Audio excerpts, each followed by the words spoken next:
Hi, welcome to Ed's Eats. I'm Ed McFarland, the chef owner of Ed's Lobster Bar. I want to thank everybody for tuning in, subscribing, liking, and making comments. Today, we're going to make Ed's brisket burger. I only have a few of the ingredients out here in front of me because all the work is at the stove for this dish. We have a great brisket blend burger, a seeded hamburger bun, an onion. We're going to have tartar sauce, pickles, cheese, and it's going to be perfect. And we're going to cook this on top of the stove, old school style, like you do in your own kitchen at home when you were growing up. So let's get over to the stove and get started.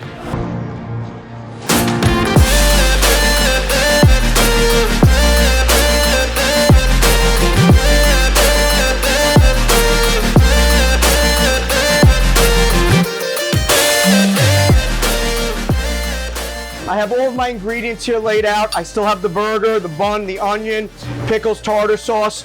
You know, one of the big things that I like to do here is I'm going to show you how to slice the onion. We're going to fry it stovetop with a little bit of flour and some Old Bay, and we're going to make Old Bay fried onions that go on top of the burger, melted cheese, and once again, we're cooking this on top of the stove in a hot pan. We got a fryer set up on top of the stove as well. So the first thing we're going to do is move our stuff out of the way.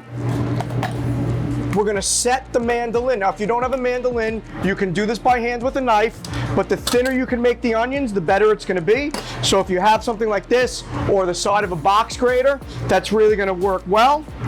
And we're going to make a couple of slices, and you see I got to open that up a little bit more.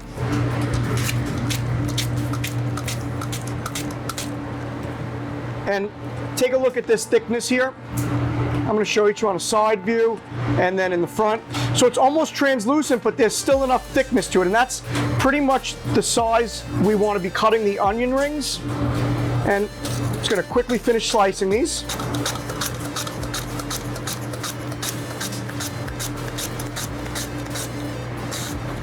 And be careful on the mandolin, you definitely don't want to slice your hand. And when you get low, we could save the rest of the onion for a sauce, a stock, or something else that we're going to use. So we're never going to throw that away. I'm just going to leave that on the side. I'm going to separate my onions really nicely here. This way they're not all stuck together when we're working. I don't want to try and do this in the bowl. I'm going to do this separately before I put it in the bowl. It's really, you want to break them up so it's true onion rings.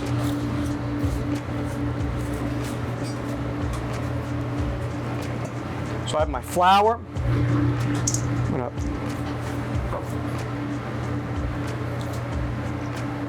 throw my onion rings in the flour. That's about a cup of flour in there. I have about 2 tablespoons of Old Bay. I'm gonna sprinkle that right on there as well. And we're gonna start mixing these around so they get nice and coated. And enough flour in here just to coat the onion rings. You could see a little bit of the Old Bay seasoning. We're going to come over to our stovetop fryer. I'm going to just drop 1 piece in to check the temperature. And that temperature is perfect. You see it sizzling. So I'm going to head and do this in a couple of batches because I don't want to have the oil get too cold. You can use tongs or what we call a spider or a strainer in the kitchen to mix the onions around. And you're going to see they're going to come crisp right away. I have a sheet pan already set up with paper to drain the onion rings. And you could tell right away that these are crisp. I mean, I just pick them up and touch them right away. They feel crisp already. And no danger here. The oil's not spilling over. We heated it up. It's on medium heat right now. I'm gonna scoop these out. I'm going to touch them again. They feel really crisp. And I want to make sure I lay them out flat. You really don't want to put them on top of each other until the onion rings have cooled off really well.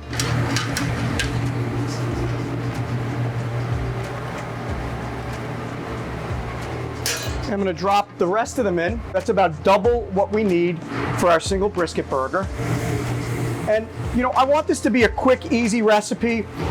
If somebody wants the tartar sauce recipe, we're certainly happy to email it over to you. If you shoot us a question or a comment about it, we'll get you a tartar sauce recipe. And we'll get you a good burger blend as well, if you need any help with that.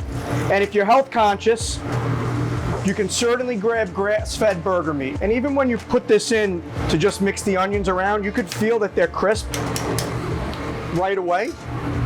And really the key to these being crisp is the thickness. It's really about the thickness of the onion ring for it to get crispy and stay crispy.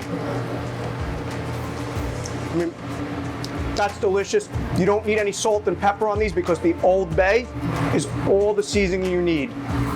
And just for a tip, the oil, if you have a thermometer, is approximately 300 to 350 degrees to fry the onion rings. You don't want to be any hotter than that, and you certainly don't want to be under 300 degrees. So somewhere around 300 is perfect, up to 350 maximum to fry the onion rings.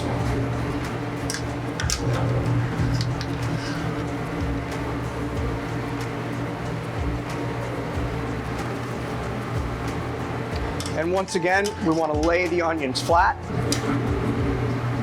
Make sure that they don't get soggy. You want them to get nice and dry. Let them sit, and they will stay crispy all day for you. And if you wrap them properly, they'll be crispy for whatever you're cooking tomorrow.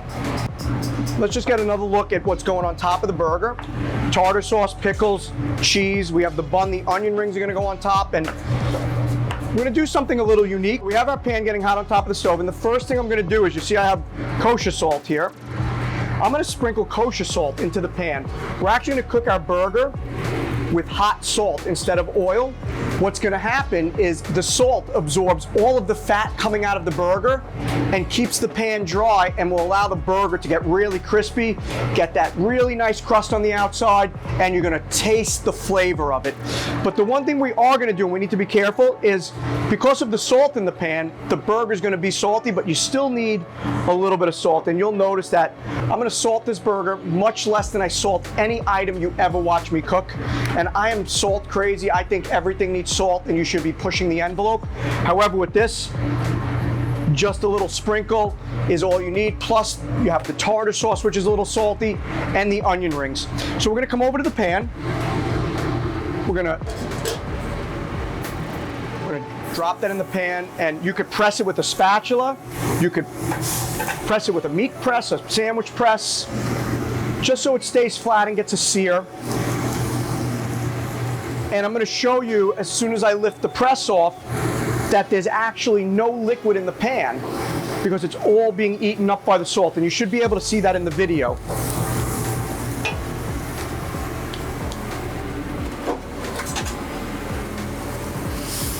So watch when I press the burger down, you'll see the salt eat up all the fat.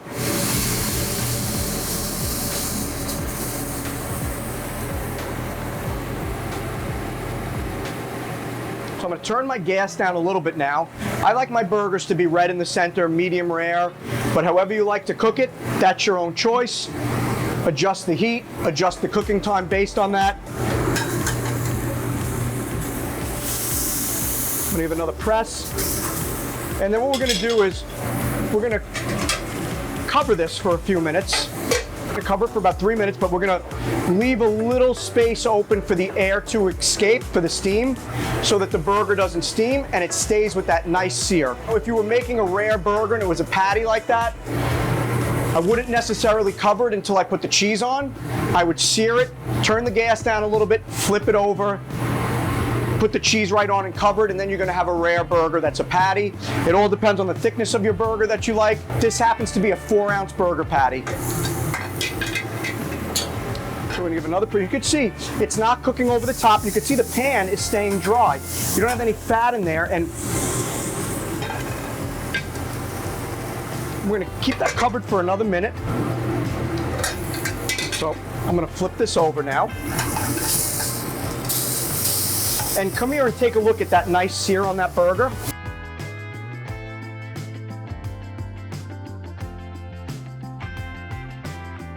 Once I flip this over, I'm going to put the cheese on. I'm going to cover it. As soon as the cheese is melted, this burger is ready.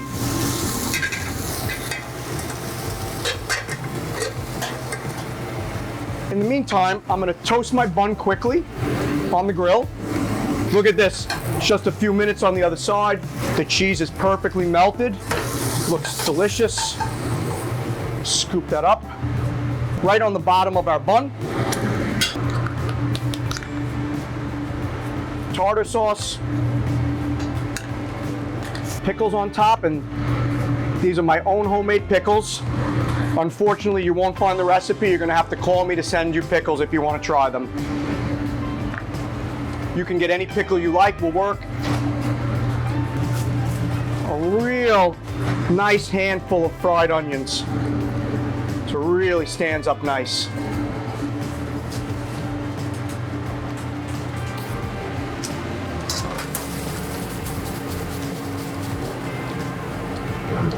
We'll complete the dish with some golden French fries. Everybody who's watched these videos before has seen our French fries in the past. This is the burger. I make this burger in the restaurant. I make this brisket burger at home. This burger to me is perfection. Once you eat this, if you make this, if you come here to the restaurant and eat this, you won't want to eat any other burger. But before I dig in, it's really appreciated. Please remember to subscribe, like, and comment in our videos. There's always promotions and giveaways that you don't want to miss. Man, you know what? Look at this one more time.